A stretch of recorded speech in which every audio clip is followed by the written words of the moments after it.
Se você acompanhou a nossa série de vídeos sobre dízimos e ofertas até aqui, sabe que nós já falamos sobre o equívoco daqueles que afirmam existir uma regular prática de dízimos anterior à lei de Moisés. Sabe também a diferença entre as ofertas praticadas no Velho Testamento e o que o sistema religioso atualmente chama de oferta. Nós já vimos, inclusive, como e quando se deu a instituição dos dízimos, a sua finalidade, a sua periodicidade, o local de entrega, os seus beneficiários. E também falamos sobre os dízimos dos dízimos, o dízimo trienal e como se dava o resgate dos dízimos segundo a lei de Moisés. Também falamos sobre a origem do gasofilácio, o que era a casa do tesouro, o que eram as ofertas alçadas e também sobre as circunstâncias do exílio de Judá na Babilônia e como surgiram as sinagogas judaicas. Mostramos, inclusive, que desde a criação das sinagogas, os dízimos nunca foram cobrados de seus membros, até porque os judeus compreendiam e compreendem até hoje que não se pode receber dízimos sem o funcionamento do Templo de Jerusalém.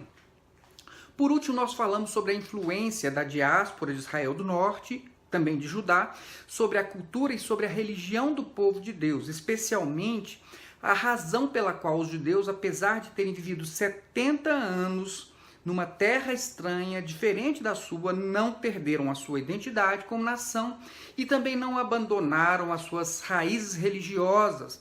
E quando foi permitido, eles aceitaram o chamado de Zorobabel para retornarem para Judá, a fim de reconstruírem a nação.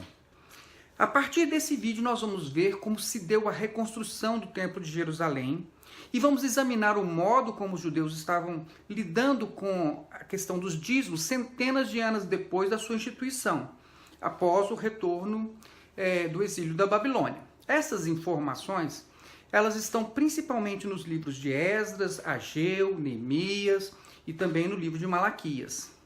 Com a chegada em Jerusalém de Zorobabel, acompanhado de aproximadamente 50 mil judeus, como nós vimos no vídeo passado, o templo começou a ser reconstruído.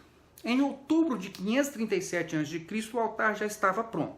E nos versos 1 e 2 do capítulo 3 de Esdras, nós temos a informação de que Jesua, filho de Josadaque, edificou o altar de Deus. É interessante observar que o nome Jesua é a forma aramaica de Josué, em hebraico, e o nome de Jesus é a forma grega do nome de Josué, ou seja, aprove a Deus relacionar a edificação do altar do sacrifício ao Salvador Jesus, que significa Senhor salva ou Javé é salvação. Mas a par desse detalhe, vemos nesta passagem de Esdras que houve uma grande festa após a construção do altar do sacrifício. Na ocasião, o povo celebrou a festa dos tabernáculos. Os egressos da Babilônia já estavam habitando em suas cidades, mas eles se dirigiram a Jerusalém para esse grande acontecimento. E com o funcionamento do altar do sacrifício, já era possível, então, retomar o oferecimento das ofertas a Deus. Mas como nós vimos, essas ofertas elas se referiam às ofertas de sacrifícios, que eram os holocaustos, as ofertas de manjares, as ofertas pacíficas, as ofertas pelo pecado e as ofertas pela culpa. Por isso, nós devemos ficar muito atentos quando alguém fizer uso dos textos de Esdras, Neemias e Malaquias para associar a realização de um culto a Deus com ofertas em dinheiro. Inclusive, outro importante destaque que devemos fazer ao examinar o livro de Esdras é que os recursos materiais para a reconstrução do templo não vieram essencialmente dos judeus, até porque eles tinham recursos limitados e ainda tinham de construir as suas próprias casas, já que as suas terras ficaram arrasadas após a invasão da Babilônia e depois disso estavam praticamente abandonadas. Mas então, de onde vieram os recursos para a reconstrução do templo, o templo de Jerusalém? Segundo o livro de Esdras, no capítulo 1, versos 4 a 6, Ciro, o rei da Pérsia, ao decretar a libertação dos judeus, incluiu em seu decreto que eles deveriam receber de seus vizinhos, talvez judeus que não queriam regressar com Zorobabel, eles deveriam ofertar voluntariamente para aqueles que fossem descer e utilizar esses recursos na construção do templo. Também as obras quando elas iniciaram o livro de Esdras, nos diz que alguns dos chefes das famílias deram ofertas voluntárias para a reconstrução do templo, e isso de acordo com as suas possibilidades. E a terceira fonte de recursos, e provavelmente a mais significativa, veio da tesouraria do rei Ciro. No capítulo 6 do livro de Esdras, nos versos 3 a 5, consta que Ciro ordenou que a despesa da casa de Deus se faria com recursos da casa do rei e que os utensílios que foram retirados do templo por Nabucodonosor deveriam ser restituídos ao povo judeu.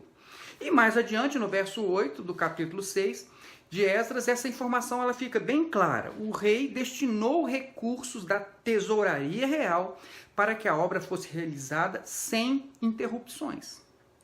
Então, meu irmão, se você acompanhou os nossos vídeos até aqui, já deve ter percebido que todas as vezes que o templo foi construído, desde o tabernáculo do deserto, as ofertas sempre eram voluntárias e Deus não aceitava qualquer constrangimento do povo para o levantamento desse material.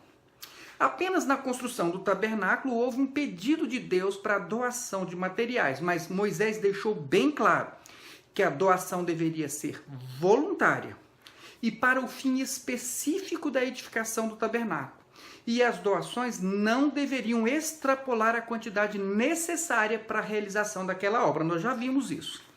No caso da construção do Templo de Salomão, Deus não pediu doações ao povo, porque ele não queria explorar a população que já estava sobrecarregada de impostos. Por isso, os recursos da construção do Templo de Salomão vieram principalmente da tesouraria real. Sabemos também que, voluntariamente, o rei Davi e seus oficiais, bem como os chefes das famílias e os líderes do povo, que tinham maiores posses, contribuíram ali para a construção do templo. Por último, no caso da construção do templo de Zorobabel, esse que acabamos de falar, como nós já vimos, Deus não pediu contribuição ao povo. Os recursos vieram principalmente da tesouraria do rei Ciro. Mas houve contribuições voluntárias dos judeus, daqueles que não quiseram retornar com Zorobabel, e também de alguns chefes das famílias, mas dentro de suas possibilidades. O importante observar dessas passagens bíblicas é que, mesmo diante da obra de maior relevância para o povo de Deus, nunca havia qualquer tipo de constrangimento ou apelos para arrancar dinheiro do povo. Ao contrário, os recursos vinham de preferência das lideranças e dos reis. O fato é que Deus sempre poupou as pessoas, aquelas que viviam com limitações materiais principalmente. E mesmo quando houve a necessidade única, o único caso, que foi o caso da construção do tabernáculo, Deus cuidou para que ninguém fosse explorado. As ofertas do povo tinham um fim específico, limitado no tempo. Não podiam extrapolar o quantitativo necessário.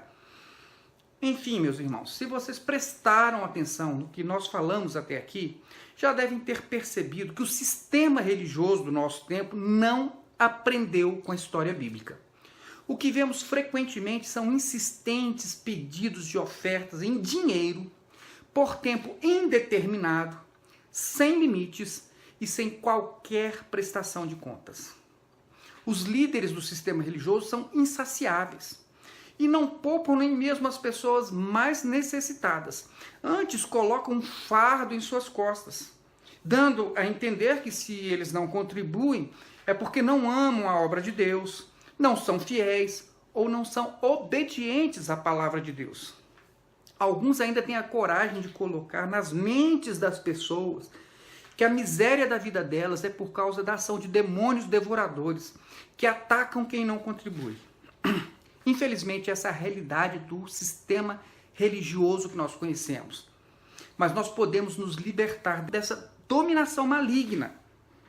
Se esse é o seu desejo, acompanhe os nossos vídeos e cada vez mais você terá a certeza de que a vontade de Deus para as nossas vidas não passa pela dominação do sistema religioso. E no próximo vídeo nós vamos falar sobre a mensagem do profeta Ageu, levantado para conclamar o povo que havia abandonado a edificação do templo porque a obra já estava paralisada há 16 anos. E Deus então tinha uma mensagem dura para que a obra fosse retomada. Mas esse é um assunto somente para quem quer saber a verdade. Até lá!